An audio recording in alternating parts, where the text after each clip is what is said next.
Mask mask తొలగిపోయింది అనుకోవచ్చా? అంటే మాస్క్ ఏం మాస్క్ తెలిగిపోతుంది? అన్నయ్య ఈ నా కొడుకుని నమ్మద్దండి, అమ్మ వదినమ్మ ఈ నా కొడుకుని నమ్మద్దండి. నీ పెళ్ళాన్ని డాష్, నీ అమ్మని డాష్ అని తిట్టి గుమ్మడికాయలు దొంగంటే భుజాలు తడుముకున్నట్టుగా ప్రతిదీ కూడా వాళ్ళు ఏమన్నా కానీ నిన్నే అన్నట్టుగా నువ్వెందుకు బాధపడతా ఉన్నావు? అన్నా నువ్వు అట్లా అనొద్దన్నా. ఆవేశం, ఇంట్లో అమ్మని తిట్టినారు, అమ్మ మీదకి వచ్చినారు, ఆఫీస్ తగలబెట్టినారు. ఏంది భారతమ్మ జగన్మోహన్ రెడ్డి గారి ఫోటో పెట్టేసి రోజు అన్నదానం చేసి నేనంటే నీకు ఎందుకు అంత ఇష్టం? మొదటి నుంచి మీరంటే విపరీతమైన పాజిటివ్ వైబ్రేషన్స్ నాకు. ఉచ్చబోసారు మీట, ఉచ్చబోసారు. ఎంత ఘోరం జరిగిపోయిందిరా. ఏయో నీళ్లు కలిపి నీ శ్వాసన వచ్చే నీళ్లు దాపించారు.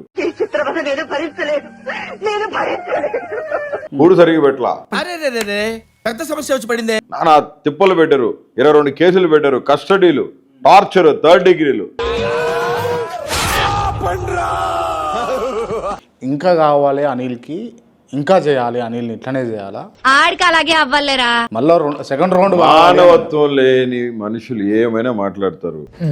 వీడికి ఇంకా తగ్గలా. చిత్రహింసలు పెట్టారు, కూడు పెట్టలా, నిద్రపోనిలా, కనీసం స్నానం చేయనిలా. తోల తీరిపోయింది. కోడిగుడ్డు పెట్టే కోడికి తెలిసిద్ది గూనెప్పి. ఒకరోజు స్టేషన్లకు పోయి, కస్టడీకి పోయి 1 నెల జైల్లో ఉండిరా. ఉంటాడయా, లోపల ఉంటాడు. అంతకు ముందే ఉన్నాడు 16 నెలలు. ఇప్పుడు కొత్త ఏం కాదు జగన్ జైలు. 9 నెలలు జైల్లో ఉన్నా నేను. నాకు తగిలిన దెబ్బలతో పోల్చుకుంటే నీకు తగిలిన దెబ్బంటరా. దెబ్బల్లో కూడా నువ్వే గొప్ప మరి. ఒకరోజు నువ్వు ఉన్నావు జైల్లో, అది కాదు. 9 నెలలు జైల్లో ఉండు, 3rd డిగ్రీ, అన్ని కస్టడీలు.